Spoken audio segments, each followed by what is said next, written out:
Deep in the valleys of South Korea lay Gwangjin, a city built between mountains that always whispered when the wind passed. Locals said the hills were alive. At night, the mist moved like breathing skin, rising, falling, wrapping around the streets as if it had a mind, or maybe a memory. No one paid attention until the lights began flickering. Whole districts lost power for hours, but people still saw glowing symbols pulsing across the walls. Old women said the city was remembering something. Scientists disagreed. They called it energy feedback. But no science could explain voices inside the power lines. The whispers grew stronger each night. "Give it back," they said in many tongues. "You built on sacred ground. You turned life into wires and veins of light." The mayor ordered the main generator shut down, yet the city still glowed. Buildings lit without electricity, traffic lights blinking with no cables connected. Fear became a habit. People stopped walking alone after dark. The young filmed everything for views: the lights, the shadows, the strange silhouettes watching from rooftops. Among them was Hanul, a quiet university student who studied ancient Korean texts.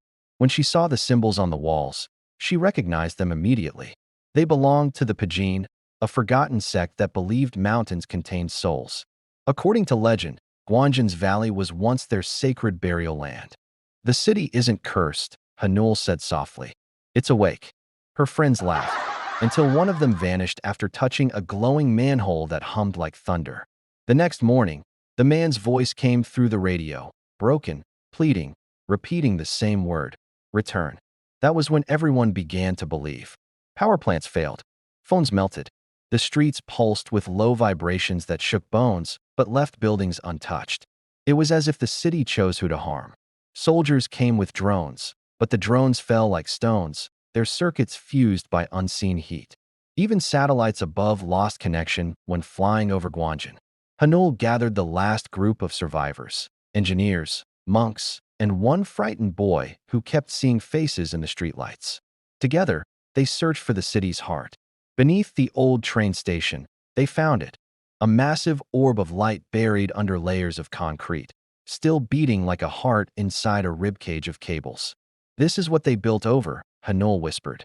"The mountain's core, the spirit they trapped to power the city." The glow pulsed as if listening. The monk began to chant. The engineer rewired the circuits, and the boy prayed silently. Every vibration, every hum, grew louder, almost painful, almost holy. The city screamed. Streets cracked open, glass shattered. Electricity burst through the air like lightning from the ground. Hanul fell to her knees, shouting, "We're sorry." Then, silence. A heavy, endless silence. The orb dimmed to gold and dissolved into dust. The mist lifted. The wind stopped whispering. Gwangjin finally exhaled. When morning came, power returned naturally, clean, soft, steady. The people who survived stepped outside to sunlight that felt new, almost forgiving. Reporters called it a miracle. Scientists called it magnetic reset. But Hanul knew better. She could feel warmth beneath her feet, the mountain breathing again. The mayor built a shrine where the generator once stood, and no one dared build higher than the hills again. The night skies stayed dark, peacefully dark. Years later, children played under soft lanterns instead of neon. They said the wind sometimes hummed, like it was still watching, but gently this time. And so, Gwangjin lived, not as a city that conquered power, but as one that learned to share it. The mountains slept, and the lights no longer bled.